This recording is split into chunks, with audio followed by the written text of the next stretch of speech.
why is it so cool to have it, and why it's benefit instead of to go on long-term or short-term rentals. The idea is that you rent out a room in a multi-bedroom apartment and it helps you save money. It's like imagine that you're running like almost a hotel. So everything needs to be nice, neat and clean, and people need to be happy. And if you run it like that, then you will have a lot of like positive reviews, and those positive reviews will drive business towards you.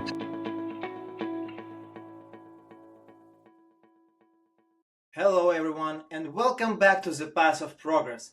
I'm your host Alex Kononov, and today we are diving into a rapidly growing real estate niche, aka co-living. Joining me is Sergii Starostin, founder of Outpost, a leading co-living management company. We'll explore his journey, the growth of Outpost, and more importantly, what lies ahead for co-living. Serge, welcome to the show. Hi, hello. Hi.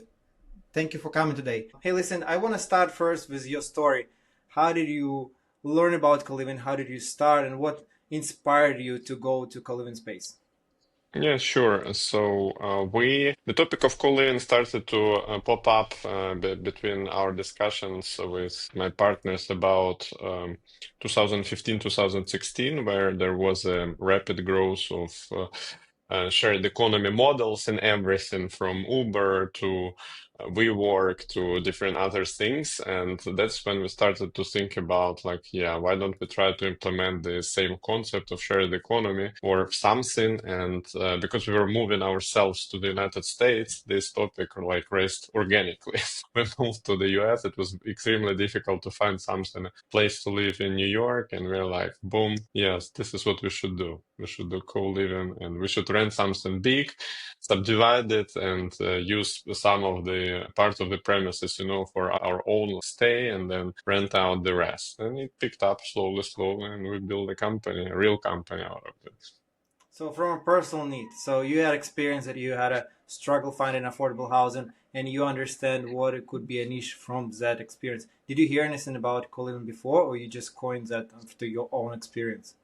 Yeah, there were a lot of projects in California back then and some other parts of the world. And yeah, it was not a wise concept, but we just used it and repurposed it for us with specific additions, like specific changes. Yeah, usually we call it house hacking when you rent part of your apartment to someone else and you just house hack and you rent the other units or bedrooms in your house. That's what we did. In my experience, in my multifamilies that I first purchased, we occupied one unit and rented two other units, and that helped with our expenses. But you went on another level. You're like, hey, this is a business idea, and I wanna make a buck of it. Okay, before founded Outpost, what was your background?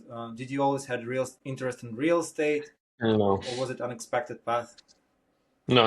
It was not. It was not. I was never ever working in real estate. So before I graduated in Kiev in Ukraine in computer science, in the institute was KPI, National Technical University of Ukraine, and then all my career was in healthcare. So I was working in different companies in sales, marketing, installation of different small and large healthcare devices, including like my latest job was in General Electric healthcare, and I moved to Moscow by that time, and I lived in Moscow for 6 years. Then I moved to Georgia, in the country of Georgia, and we built a network of hospitals over there. I mean, it was kind of a little bit touch of real estate from the development side, but not a real experience because I was only focused on the healthcare technology. And then after that, yeah, when we decided that it was time to move to the US, I dropped everything that I was doing before and we just started everything from scratch. I like it. And how did your experience in software and IT help you with this business? From the very beginning, we were managing the properties based off Excel sheets, and then, like naturally, it came up on its own that we need to start build, some kind of IT backbone for us because there was no suitable software for running such kind of business. So we started to add slowly. our CTO, Jack, he joined our company from the, I think, third or year of operations, and he put it on a really, like, really powered it with a lot of professional development. And that's when we started to develop our own property management system for co-living, which we keep developing since today, and we add more features. And I think that it's one of the most comprehensive management software on the market today. Very cool. We'll come back to your software. I'm very curious to know about it. But what Mhm. was the defining moment for you personally, or some challenge besides your personal experience when you decided, hey, it's not like let's try to make money with it, but let's try to make a real business out of it? Mm. When was this pivotal moment for you? I didn't believe in like the possibility that it can be rapidly scaled for maybe up until the third year of operation. So first year was really something small and like, garage type of product. I mean, we didn't have, we bootstrapped for the business, and we never fundraised for it. So we used our own money and we reinvested like profits in it. But second year was like a little bit of expansion, but from the third year when we like started to attract some, partners for the projects, that's where I thought that it may be like, real business. And a real business started when we pre-COVID, we acquired one of our competitors in New York, the company called Badly, and that's where I thought that we can build a real business out of it. Okay, so when you acquired your product, you were 3 years in the business, 4 years before COVID, Mhm. and how many units or apartments under management did you already have at that moment, roughly? Um, I think we had maybe around 300. So 300.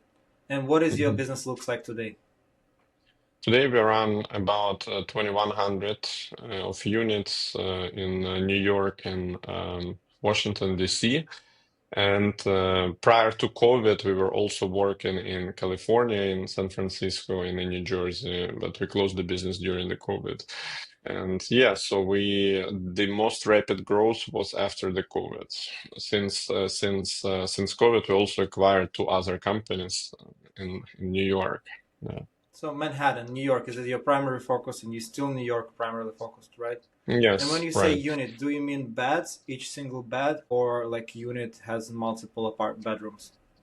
The depends. We have our units are between like a studio apartment and 10 bedroom apartments.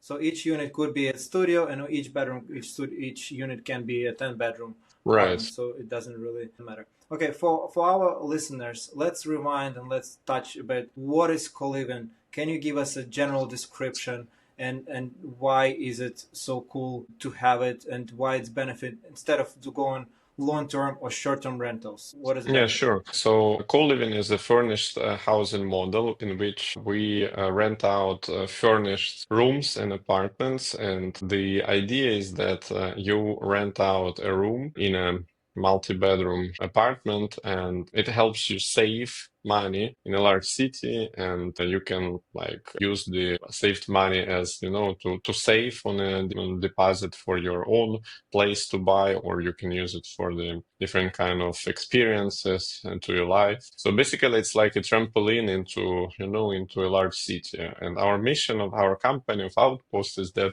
we believe that there should be like a trusted outpost whenever you go. So we continue to build that network of our properties and partnerships in other cities, to vetted cities to allow for that network to be created, so that younger people, our target audience is people between 20 and 35 years old, either students, interns, first or second job, and people who move, who travel, and people who need a stepping stone in a new city.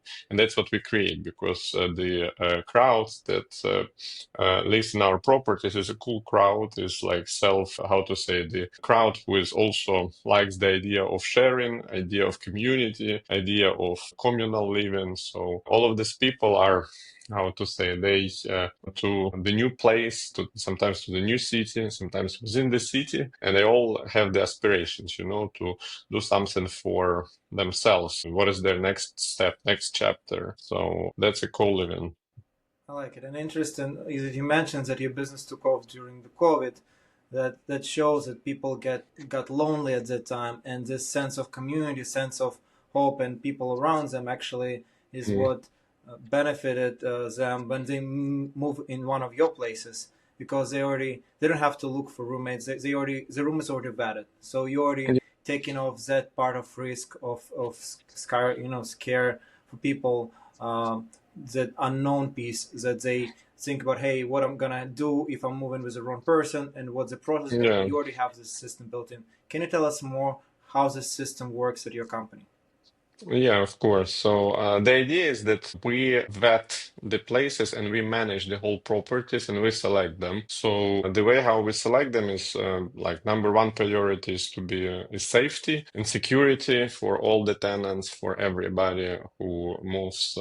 Then the next one is that we make it, a nice layout with three or more common areas with design furniture and with a place where actually community can ignite, because you cannot do that if you don't have a place where you can gather together. So, and then on top of that, we built a programming for the events and for the opportunities for people to network between themselves. And yeah, so the process is simple. The process, like to rent it out, is very similar to process to rent out the apartment. It's just you have a choice of many different like options. You select based on whatever neighborhood you want, because we're operating out of the most trendiest neighborhoods in New York and in DC. And then you apply. Everybody like need to get through background screening, application process, verify income, verify some other pieces of information if they're students or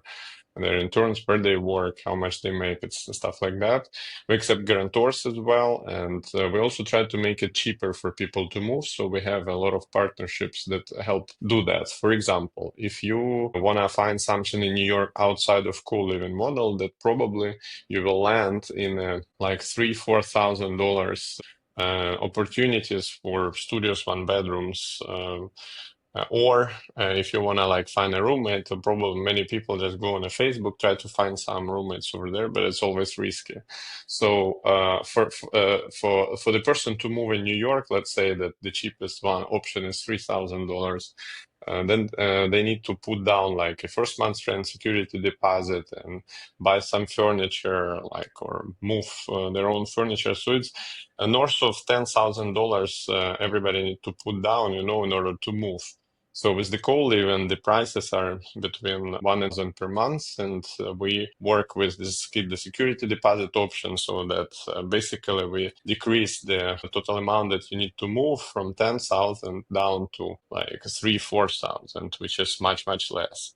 And yeah, it's like the whole concept, the whole idea is that you sacrifice your own private place. I mean, in terms of your own apartment to a situation with the roommates, but everybody has their own room, and the kitchens are nice size kitchens. So basically, and there are also some community space. So whenever you want to have like, peace and just stay alone, you go back to your room. Whenever you want to like, talk to somebody, or you go down to the common areas, or you go to the rooftop, or you start to hang out. So it's like a continuation of the student like life, but much more calm, Like a without young crazy professional. parties, without crazy parties, without like noise and everything that is typically associated with the student dorms.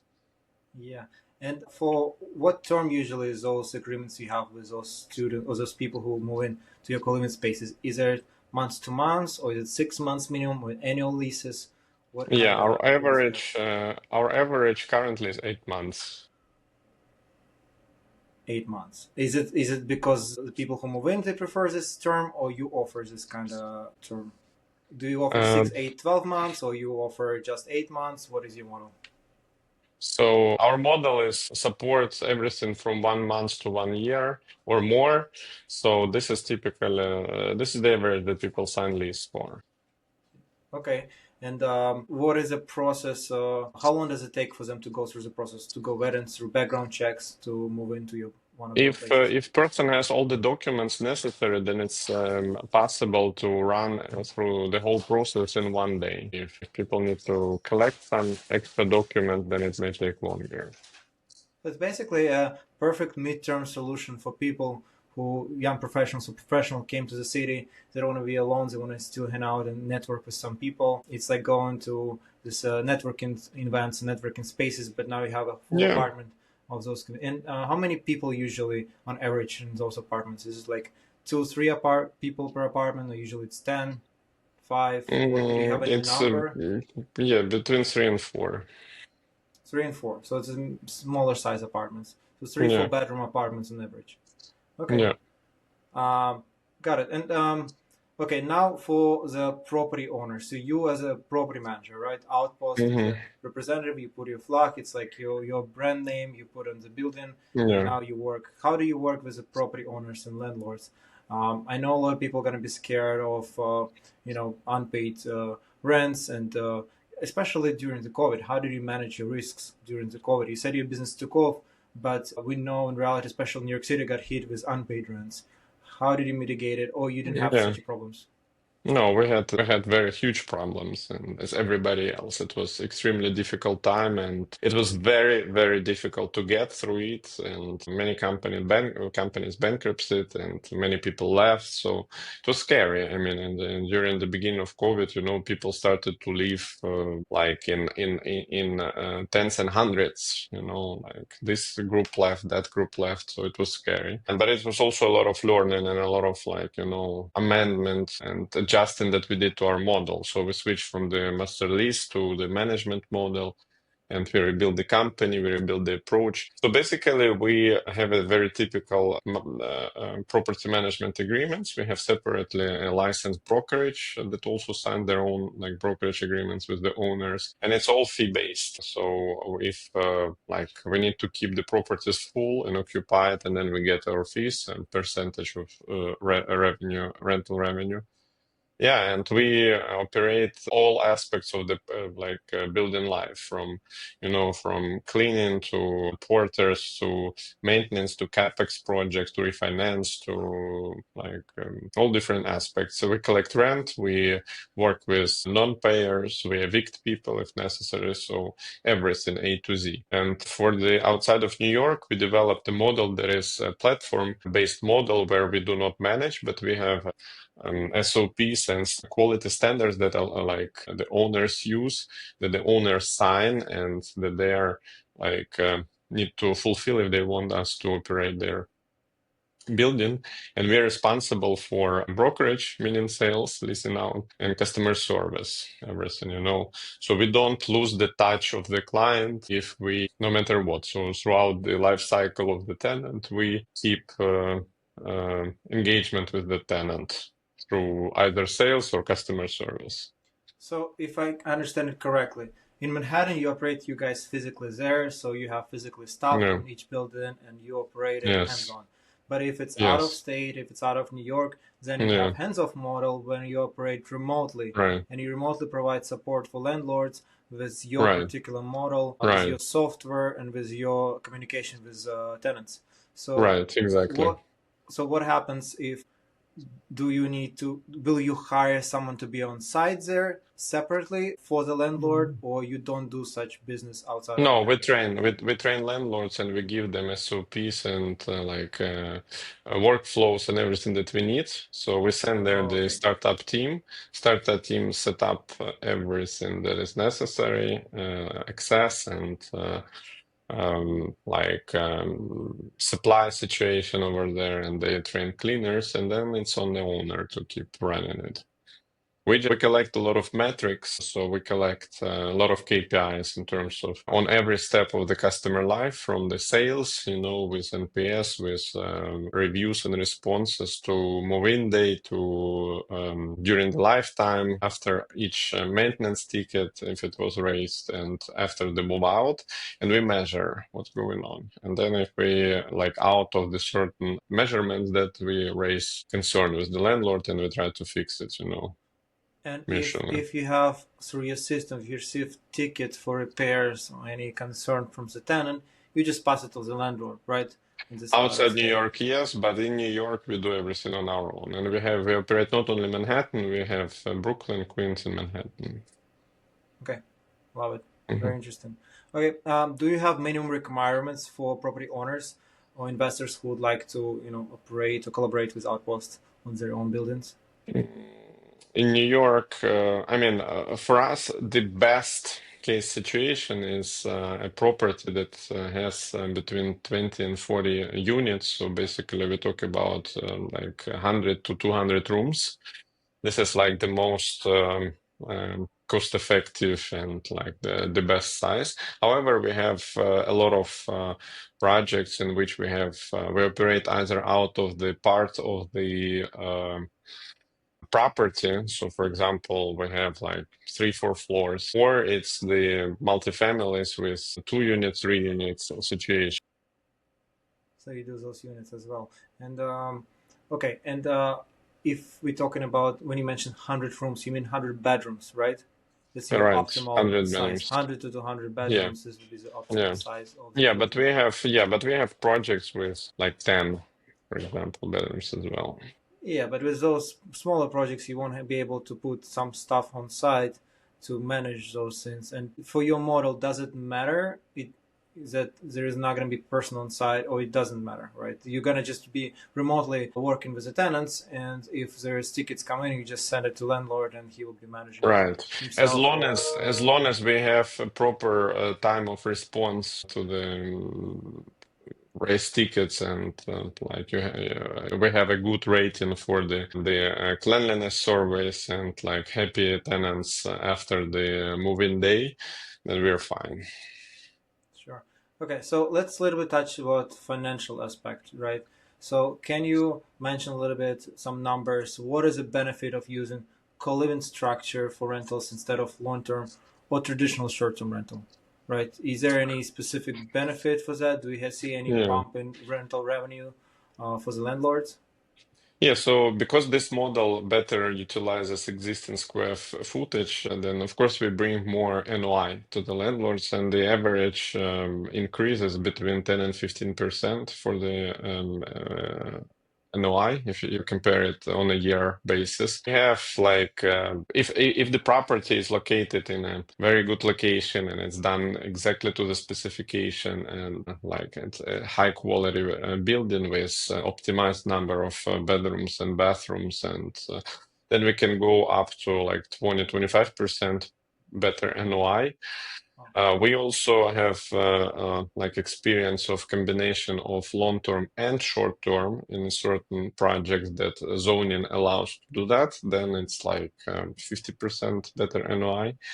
And in inferior locations, that may probably be around 10%, just 10%. So. And when you say inferior, locations, what is the best location in your opinion would be for such a structure? Do Yeah, you so see when any? when we have a new project, the new incoming project, then we do evaluate the location, the comps, the rental prices around, and we give the honest opinion to the landlords if co-living makes sense over there or not. Because in the end, if the co-living doesn't make any sense, then we lose money and the landlord lose money. We don't like to lose money, so we make the more owner makes, the more we make. So we are always interested to get into the projects that will work.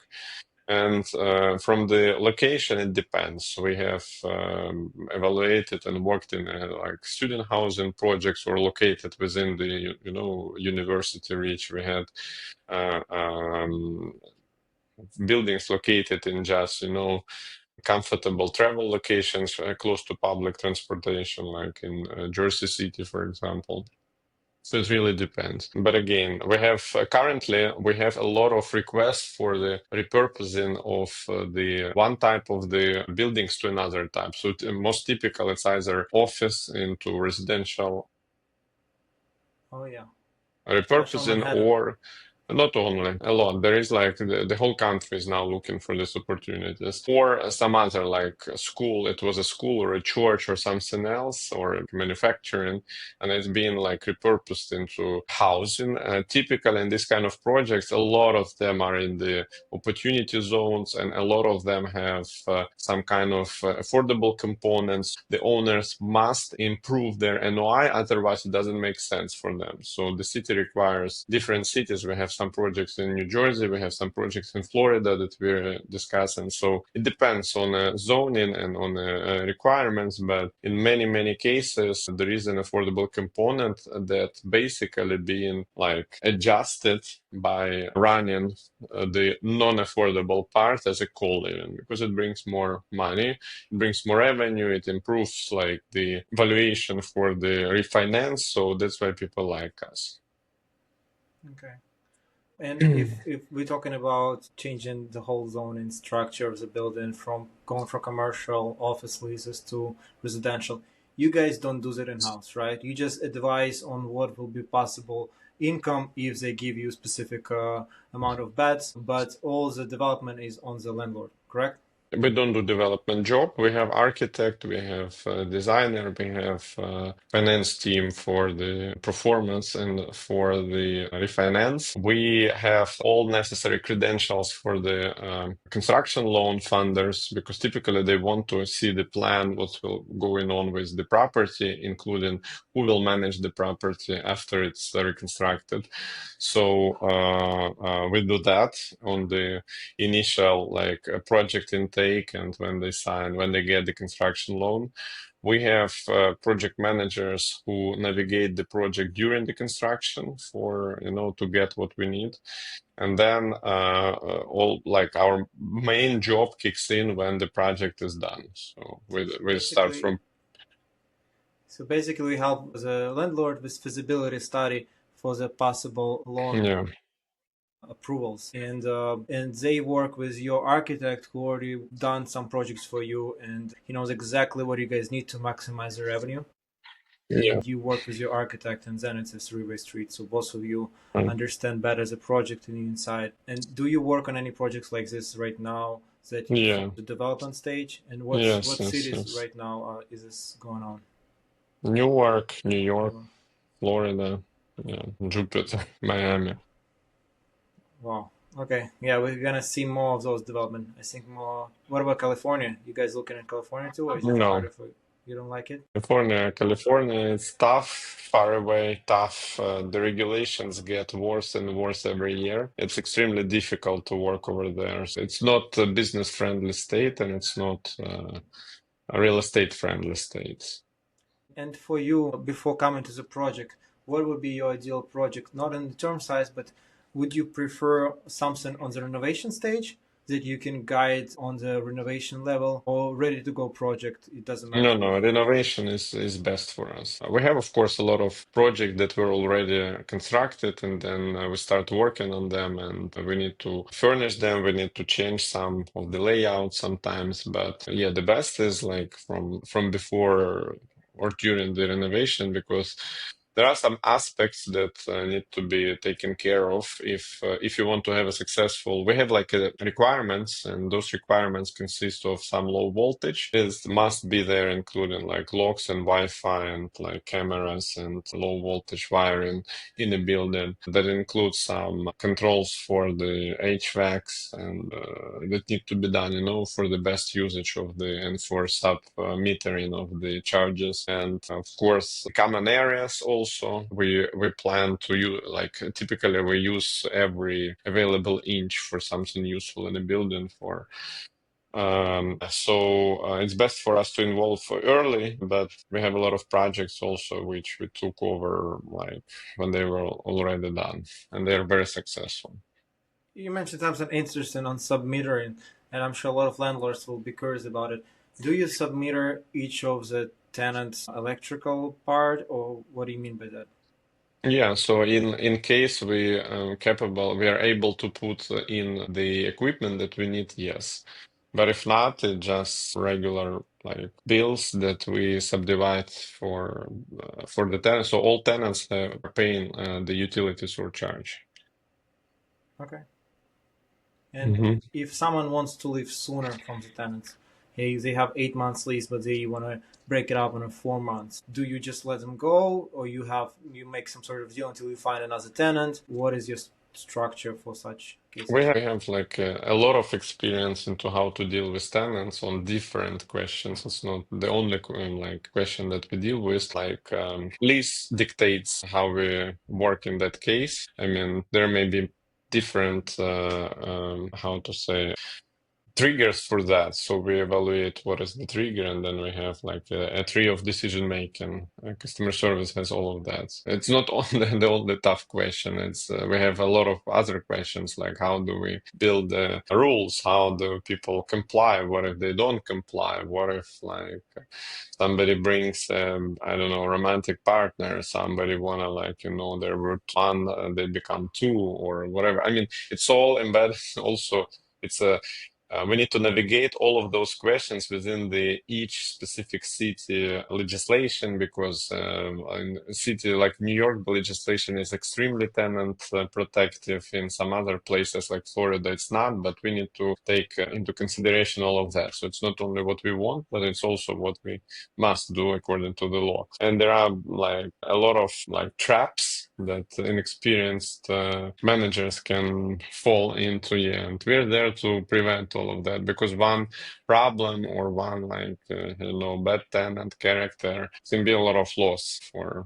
And on the other hand, if everything is done like correctly, then it's very unlikely that if the property gets like like it's above 90 percentile in terms of scorecard for the property. We do something like a scorecard for the property, then it's very unlikely that it will perform poorly. And again, we like our model is more stable than let's say Airbnb, for example, because Airbnb is a swings. It was like a huge growth during COVID. Now everybody who did it, many of the people are in trouble because it doesn't perform and this and that in short term. Like, I mean, it's a lot of hassle and I mean, it made a lot of money before, but not now. And but if we part for a long term with the partner, so my vision is that in 10, 15 years from now, there will be a huge need for some affordable options because, first of all, there will be an army of older folks, baby boomers, who are in retirement now and who spending their like money for like comfortable retirement.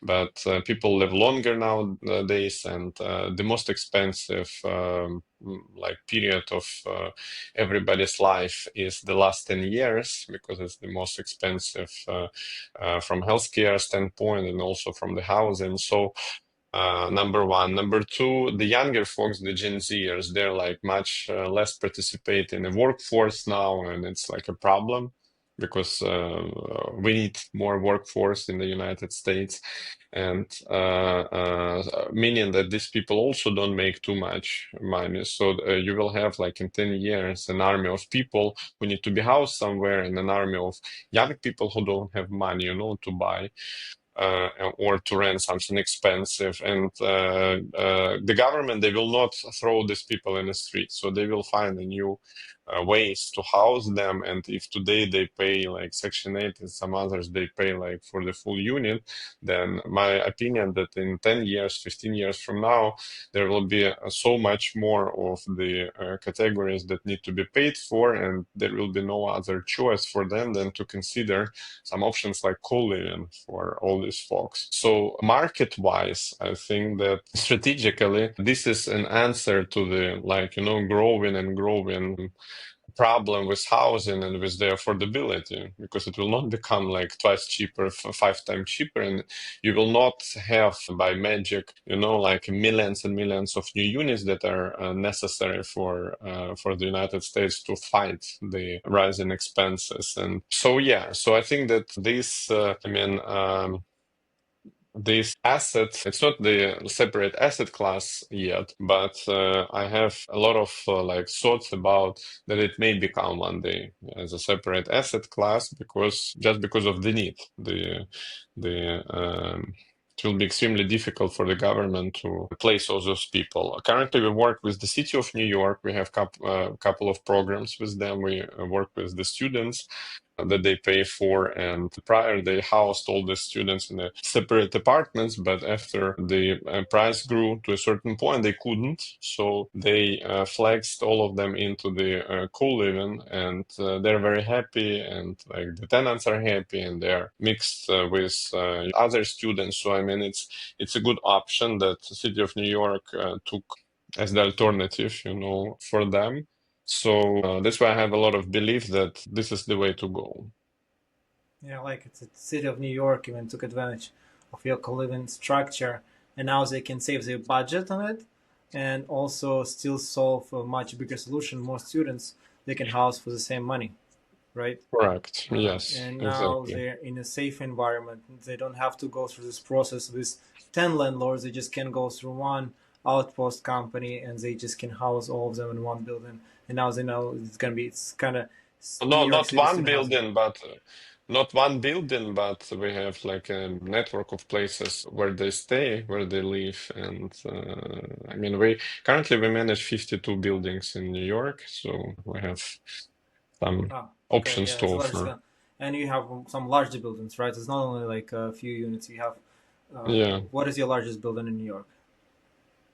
I think it's 52, 53 units in Greenpoint. 53 units. There you go. So yeah, on this larger scale now, it's all makes sense, and each of the units have multiple bedrooms as well. So now we're Yes, talking about hundreds of beds just in that one building. correct. Yes, Um, right. I think that's interesting that you touched it, and especially interesting that you mentioned co-living Section 8. I mean, this is something, if already they implemented this structure for students, why not implement it as affordable niche that they need to utilize it, right? So this is a very interesting thought. Okay, so let's go back to Outpost and your vision for the future for Outpost. What's next for the Outpost, and where do you see it in a few years to grow? What is your goals and expectations?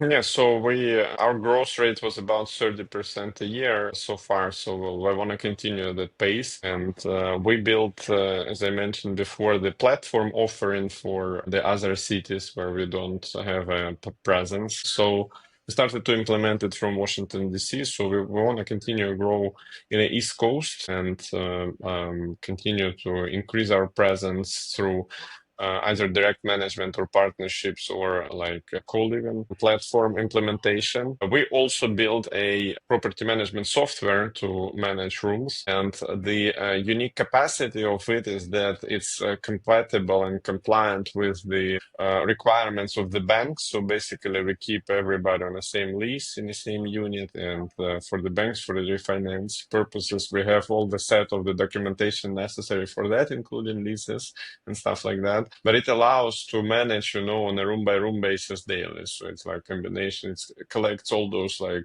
micromanaging of the individual rooms and collections of different necessary things from the people, including payments, and into a larger like unit by unit basis that can be easily incorporated into like larger property management software like Yardi or Apollo or whatever like the owners or developers use for their like larger portfolio.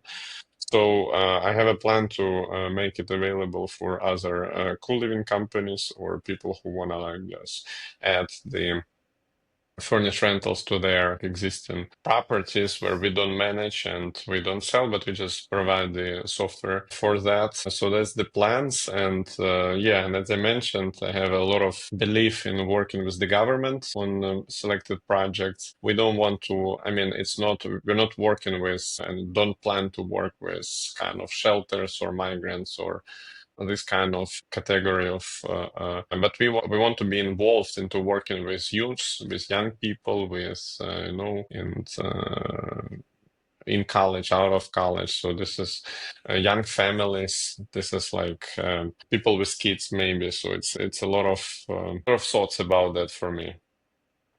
I like that you mentioned that you're working on a white glove solution software for other property managers. So you're not trying to keep it to yourself. You're okay to share it for a fee with other property managers to use your system to improve the operations. And when do you think this will be in development, ready to go for other property companies, property management companies? End of 2020. So it's like a folio, but it's specifically for co-living. Yeah, it's like a co-living module that can be used with other software or independently, right? Uh huh. Okay, And understood. as I mentioned, like the big goal is again, our mission is to have like a network of trusted outposts out there, throughout the United States. So this is the big goal towards which we want to go. And so I'm working on the creation of different kind of partnerships to get there to that mission, partnerships with vetted companies that you can trust because again there is like a lot of in real estate it's always a question of the quality versus price and we want to build a firm strong relationships with like selected players in other markets to build that network and also continue grow our own network, yeah, but the goal is that we want that co-living is known and accepted as like Airbnb or the hotels. You want to put your flag. Tell me honestly, do you have a map of United States? You want to put, you have little flags you put it on the map when you put a new outpost? Yeah, we did something like that before, but we stopped doing it. But yeah, I mean, it's this is the way to go, right? For The more sure. flags you have, Every the major better. city. Yeah. I love it. Okay, so one of the last questions that I have for you is for people, for landlord who want to try co-living as a model, right? They don't know it, but they want to try. What will be your one of the piece of advice for them? So do a proper study of where the property is located, what are the interests of the people to come and share it, and yeah, and use company like ours for free, evaluation, or some other companies I believe also can provide that. So just calculate better. And in terms of management, I mean, there is not so crazy requirements. It's just like it's everything. It's like imagine that you're running like almost a hotel. So everything need to be nice, neat, and clean, and people need to be happy. And if you run it like that, then you will have a lot of like positive reviews, and those positive reviews will drive business towards you. So word of mouth, referrals, social networks, influencers, they're all adds to the strength of the property of the location, and it builds up over years. Love it. Okay, last question. Search what is the best place to reach you and maybe run this model if they have a nice size building, they want to try Outpost. What will be the best way out? Yeah, sure. So we have our website outpost-club.com. You can go there. There is a section for the requires from the inquiries from the landlords. You can write me directly at s as in Sam at outpost-club.com. Yeah, or call our phone number that you can also find on the website, and I'll give it to you now. I don't remember it by I heart, but will drop it's it on the link. Yep, no problem. I'll drop it in the description. eight. Yeah, okay. Yeah, so that's the way, and be prepared to share the layouts of the property, address. Absolutely. Well, it was great. Serge, thank you so much for coming up and Yeah. sharing your journey and insights on this really intriguing business and co-living as a niche in real estate. Thank you, Alex. Yes, Of course. thanks. Well, till next time. Bye. See you. Thank you.